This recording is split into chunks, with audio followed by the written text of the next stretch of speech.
Cuma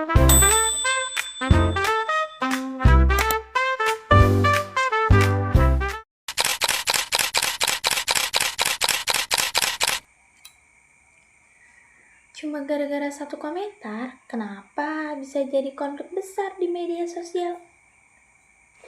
Halo teman-teman, perkenalkan nama saya Sri Rahayu. Di era digital sekarang, kita bisa dengan mudah berbicara dengan siapa saja, bahkan dari budaya yang berbeda. Tapi ironisnya, semakin mudah kita berkomunikasi, semakin sering juga kita salah paham.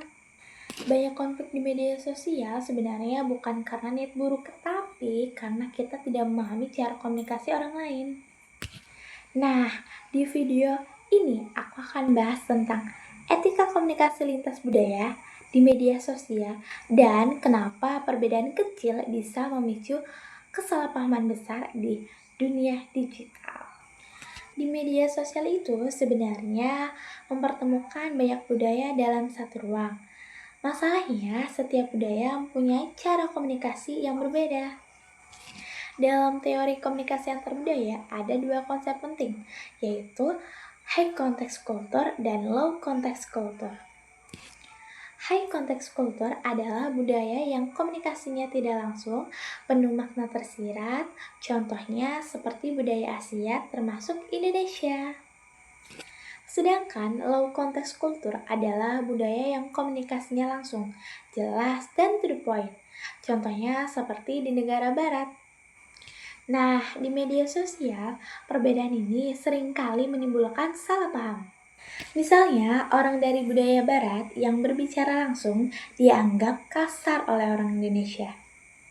Sebaliknya, orang Indonesia bisa dianggap tidak tegas atau bertele-tele. Selain itu, ada juga masalah stereotip dan etnosentrisme. Stereotip adalah penilaian cepat terhadap kelompok tertentu tanpa memahami secara utuh. Sedangkan etnosentrisme adalah anggapan bahwa budaya sendiri paling benar. Contohnya di media sosial, kita sering lihat komentar seperti orang dari negara itu memang begitu, atau budaya kita lebih sopan dari mereka.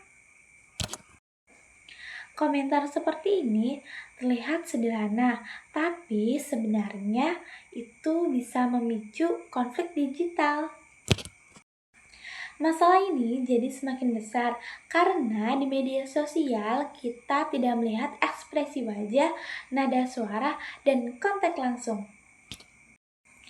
Akhirnya, pesan yang biasa saja bisa disalahartikan.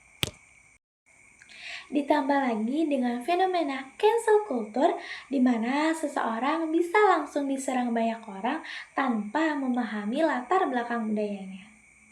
Menurut saya, penting banget menyadari bahwa tidak semua orang mempunyai cara komunikasi yang sama. Kalau kita tidak memahami perbedaan budaya, kita akan mudah menghakimi orang lain, padahal belum tentu mereka salah. Jadi, komunikasi di era digital bukan hanya soal berbicara atau mengetik, tetapi juga memahami budaya orang lain. Perbedaan cara komunikasi, stereotip, dan etnosentrisme bisa menjadi penyebab utama konflik di media sosial. Karena di dunia yang semakin terhubung ini, kemampuan komunikasi lintas budaya bukan lagi pilihan, tapi kebutuhan. Sebagai kesimpulan, etika komunikasi adalah kunci untuk menjaga keharmonisan di dunia maya. Tantangan seperti hoaks dan perilaku tidak etis hanya bisa diredakan jika kita memiliki literasi digital yang baik.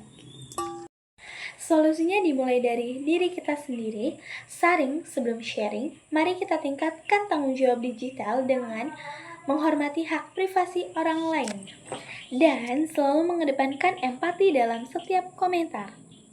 Ruang digital yang sehat akan melahirkan masyarakat multikultural yang hebat. Terima kasih. Semoga video ini bermanfaat. Bye-bye.